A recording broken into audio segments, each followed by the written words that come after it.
In the first month of each year, I like to take time to go back to the basics. That is, to discuss the core of this teaching called the science of mind. Last week I talked about free to be me, the divine plan, which is that God is all there is, that God is universal energy, mind, intelligence. And I talked about the fact that this is the nature of God and the truth of each of us. And at the start of this new year, we can know that every day is a new start. There's a divine pattern within each one of us, a divine nature that makes all things new, every moment, every day, and every year. It's already present in us. We just have to allow it to express. And we declared for ourselves last week when we affirmed, I am free to be myself. There is a divine nature within me, and I give it permission to express through me now. Here's how it expresses through us. First of all, we're created in the image and likeness of this creative intelligence. You notice I say creative intelligence. It's not about the form. It's about the mind. It's about the ability to think, to create, to direct, to express, and to raise consciousness. Secondly, divine spirit finds conscious and individualized centers of expression through each of us. So each of us is an original, not a copy. Each of us is a part of the whole picture. Without any one of us, that picture is incomplete. Here's the next way that spirit expresses through us. Our intelligence is that universal mind. But it's functioning at the level of our concept of it and our belief in it, which begins to explain why some people seem to be functioning at a different level than you are or I am. Here's the next process of expression. The inherent nature of humankind is forever seeking to express itself. Our recognition of these four basic truths is what our life is all about. Our revelation of these truths is what sets us in motion, sets us about the expression of the divine plan by means of each one of us. Our thought is creative, and our will is directive, and that's so important to understand. A creative mind flows through us, and our job is to direct it within our own lives and for the good of humankind. So this week I want to address the second basic concepts of the science of mind, and that is, how does this principle of life work? Remember last week we talked about the thing itself. Now we're going to talk about how does it work. So I've titled this talk, Believe It or Not.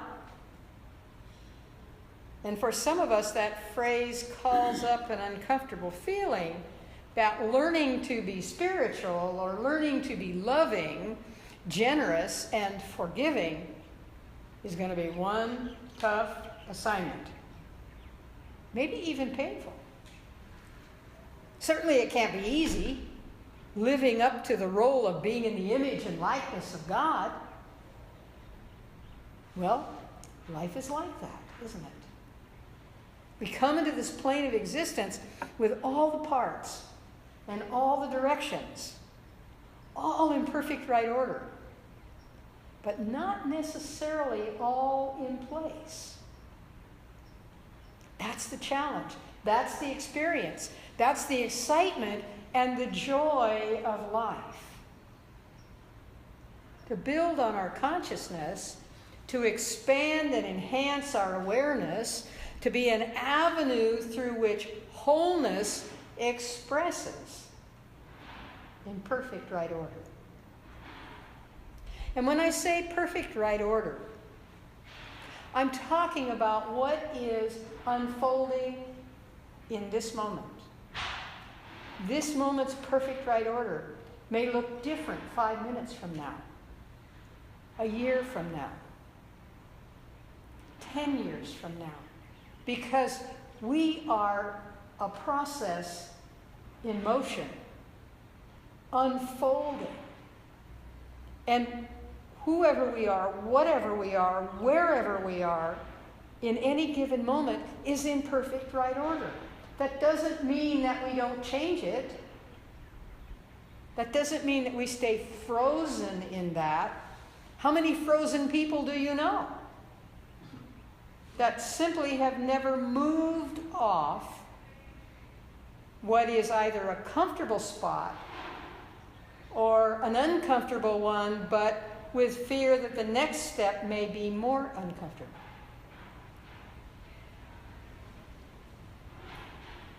Dr. Ernest Holmes, in the book Science of Mind, has given us a kind of blueprint in this chapter called How It Works. He says, life is not an exercise in how much pain or misery we must endure. Life is an opportunity to see how much good, how much love, how much happiness and joy we can take. How much happiness and joy can you take? So today we'll take some time to discuss that universal mind, which is the mind of God, the one mind, that is all there is, the thing itself. And we'll look at how it works for us, how it works in us, and how it works through us. Because it always works, whether we believe it or not. We begin by making the basic statement: there is one mind, and that mind is the mind of God. God, therefore, is in and through everything. God does not withhold anything from anyone. This is the universal principle called the law of mind. You hear that when we do spiritual mind treatment. We use that as part of the release step. I release these words into the law of mind in action. The universal mind, the one mind, the always unfolding mind. And then often we'll say, and I do this with faith and trust, because I know that as I align with that, there can only be good come from that. And when I am clear on the good that I am willing to express, then that's what comes through me. And when I am not clear, universal mind says, give me more. Clarify. Is that really the direction you want to go? So when something is not unfolding in the way that I have pictured it, I need to go back and look at what my intention is and where I'm putting my attention. Do I have a perfectly magnificent intention and I think everything but that for the rest of the 24 hours of the day? Or am I clear on that? Am I focused on that? Am I directing my energies in that way? Now, this is a principle, folks, that we can depend on. And we can depend on it to work for us as it works through us. But it can only work through us as we accept it into our consciousness.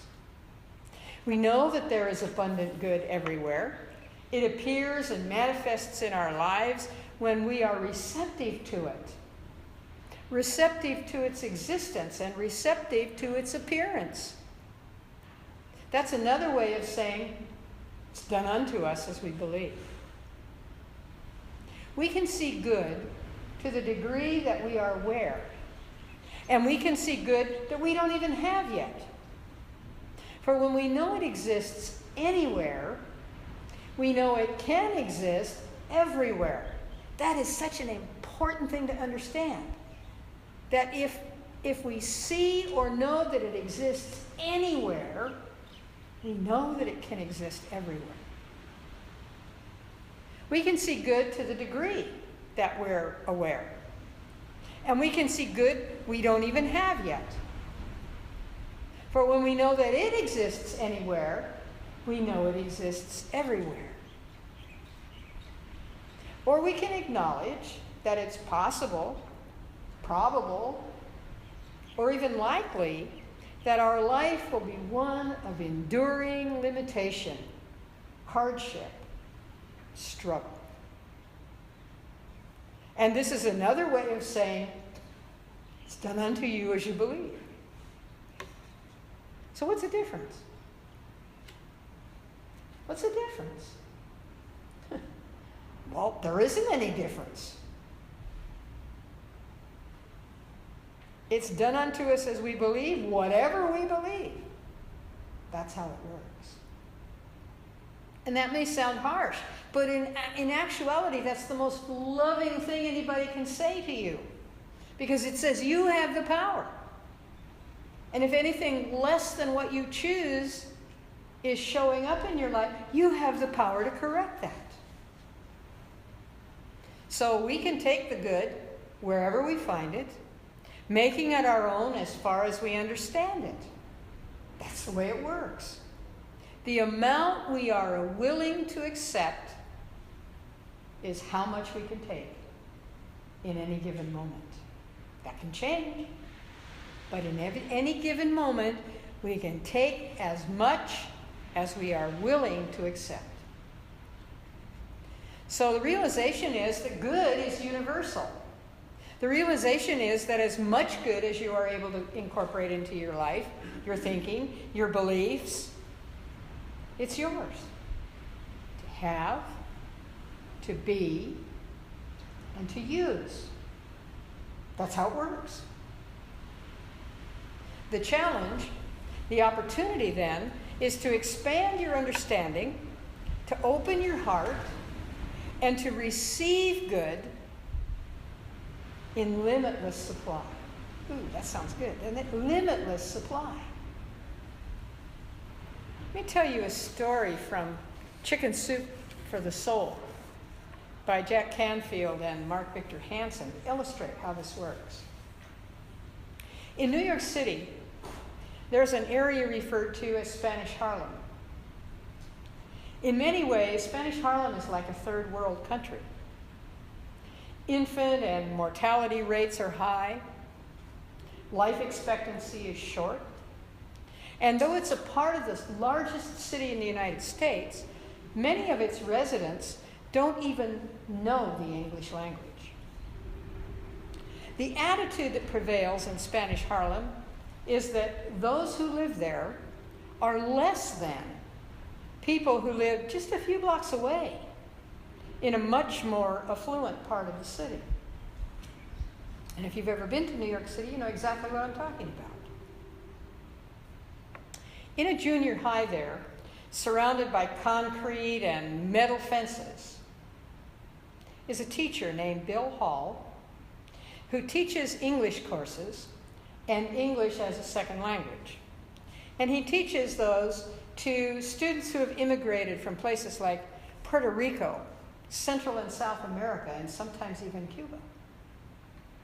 These kids are faced with a new culture, with strange rules, and a tough neighborhood.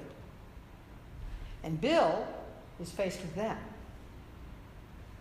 So while looking for an interest to bind one such group together and to help them learn English at the same time, Bill decided to start a chess club after school. Can you imagine? A chess club. He was a chess player himself, though, and he knew that the game crossed cultural boundaries. Now, chess wasn't exactly the kind of game that would make you popular in this neighborhood. But a few kids came to see what it was about, and maybe a dozen or so remained to learn the basics. Their friends made fun of them, but they stuck it out because Bill was giving them something that was very rare in their lives: the wholehearted attention of somebody who believed in them. Gradually, their skills improved, both in chess and in English. As they got better and better, Bill took them to chess matches in schools outside that ghetto. He paid for their subway fares and for pizza for them, which was no small expense on a teacher's salary. And the message came through that he cared. They came to trust him more and more. They began to assume responsibility for each other. They coached those who lagged behind. They began to handle the travel arrangements for their matches on their own. And gradually, this new sense of competence carried over into their classrooms, and their grades began to improve. With money supplied by the Manhattan Chess Club, Bill took them to the New York State Finals. What had been 12 disparate, isolated, often passive, sometimes aggressive, shut-down kids became a team. They called themselves the Royal Knights. They finished third in the New York State Finals that year, making them eligible to compete in the Nationals in California. Once again, Bill set about and was successful in raising the money and was able to take them to California. And they finished 17th out of 109 teams. I don't know about you, but that gives me chicken skin every time I hear that. In the months to come, their celebrity brought them invitations to play in chess clubs all over New York. And on one of those trips, they met a young girl who was the women's world champion. She was from Russia. And before long, the members of the Royal Knights approached Bill with a request. We want to go to Russia to play in the Scholastic Chess Friendship Games. By now, the school district had rallied around this idea, and businesses were eager to contribute with money for travel and food and for spending money. Of course, nobody really thought this team could win, but that wasn't the goal. The trip itself would widen these boys' horizons. And when the time came, the Royal Knights went to Russia as official representatives of the United States. And though their first few matches were a struggle, one of their team played a Soviet Grand Master in his 30s to a draw. It broke the spell. And by the time the competition had ended, they had won half their matches with world-renowned chess masters. Listen to this next line.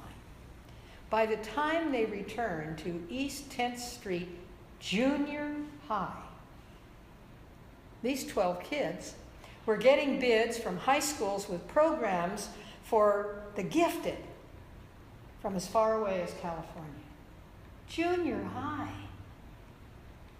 They began to talk about their plans for the future, careers like law, like accounting, like teaching, like computer sciences. A newspaper reporter interviewing the team asked what they were doing before Bill Hall and chess playing came into their lives. One boy answered, hanging out in the street, acting like a nobody. Another said, taking lunch money from younger kids and buying drugs. And a third replied, just lying on my bed, reading the comics and getting yelled at for being lazy. The reporter then asked if there was anything in their school books that had made the difference. And the answer, not until Mr. Hall thought we were smart. And then we were. So you see, our potential comes out of the vast infiniteness that is universal consciousness. But the breakthrough moment for each one of us is when we become aware that the potential is dynamic, not static. That it's present in us, not out there somewhere. For these boys in Spanish Harlem, it began with the realization that a teacher believed in them. Then they began to believe in themselves. And lo and behold, eventually the whole world believed in them. This is sometimes referred to as mental science. But what that really means, what that really boils down to, is watch what you think. Because every action, every feeling, every movement, every thought is already present in universal mind. Putting our attention on it merely attracts it to us. So here's a major point. There are universal laws operating all the time. We are reacting to them all the time. Here's one of those laws. Universal intelligence is working in, around, and through us all the time. It's always working. It's always perfect. It's always whole and complete. And it's always available for each of us to use. When we tune into that, we begin to experience a deep-seated awareness of what we're thinking, of what we're acting out, and what we're talking about in our lives. Remember last week, we talked about that. Remember the quote from Albert Einstein about our cosmic consciousness? That's what deep-seated awareness is. Cosmic consciousness. The realization that we are in this universal consciousness, that there is no separation between you or me, you and me, and the one mind, the universal mind. And without you, without me, without humankind, all of God's creations, it, meaning the life principle, the thing itself, without you and me and humankind, God has no avenue of expression. We're it. We are God's only mean of expression. That's how it works. So change is something we embrace in the science of mind. We know that it's not necessarily true of all people. Undoubtedly, you have friends, relatives, neighbors who are not only resistant to change, but downright hostile about it when you bring it up. In fact, some people would rather stay where and who they are, even if it's uncomfortable. Some people would rather stay where and who they are, even if it means doing without the things or feelings they wish they had. Some people would rather stay who and where they are, even if it leaves them unhappy and unfulfilled. Do you ever know anybody like that? Have you ever been anybody like that? But in science of mind, you see, we learn that it's totally possible to make changes which go way beyond where we presently are. We learn that it's possible to go way beyond what feels like optimum in this moment. We learn that it's totally possible to go way beyond what's customary and ordinary. For those of you who have been in this way of thinking for a while, you know what I'm talking about, don't you? Because you've experienced it and you've observed it and you've felt it. And you know because you are not the person today that you once were when you first heard that you are a spiritual being. So it's important to take time periodically to assess who and what and where you are now as compared to last year, 10 years ago, sometimes even last month. Even just knowing that we're a spiritual being makes a difference in us, doesn't it? And certainly, as we come to accept that, it causes us to realize that where we put our attention is where we evolve, grow, and change. Where we put our attention is what creates new experiences in our lives. When we believe it will work, it always does, according to our belief. And when we believe it didn't work, it always did, according to our belief. As this process of belief unfolds consciously in us, we develop a greater sense of confidence, a deeper sense of belonging, an easier flow to our lives. We come to accept the truth that contained within us is a higher self, a self that is the divine spirit residing in us. We come to recognize its constant pressure and presence in our lives, that it's the truth of our being, not just an occasional visit. So as we embody the truth of our being, that we are spiritual beings having a human experience, that becomes the law of our lives. It supports us in always being open to the greater and the better.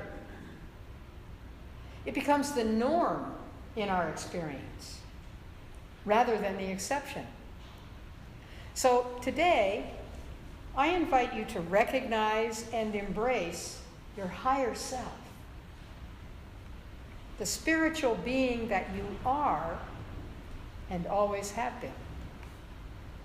I invite you to welcome change into your life in any areas where you desire, in order to bring greater happiness, greater good, more love. I invite you to ask yourself, what do I believe? How much love and joy can I take in my life? How much peace and serenity can I have in my life? How much success and prosperity can I take in my life? Because the answers to those questions are your call to live your life fully. By demonstrating your desires, your intentions, and your talents, by being at choice and in charge of this marvelous gift called you. I invite you today to accept more good than you experienced yesterday. I invite you right now to believe in yourself by trusting in the intelligence that created you. Because as Dr. Holmes stated so clearly, as we work in perfect faith, as high as we make our mark in mind and spirit, so high shall be its outward manifestation in our material world. Look within yourself. Awaken to your spiritual magnificence. That's the way it works. And so it is.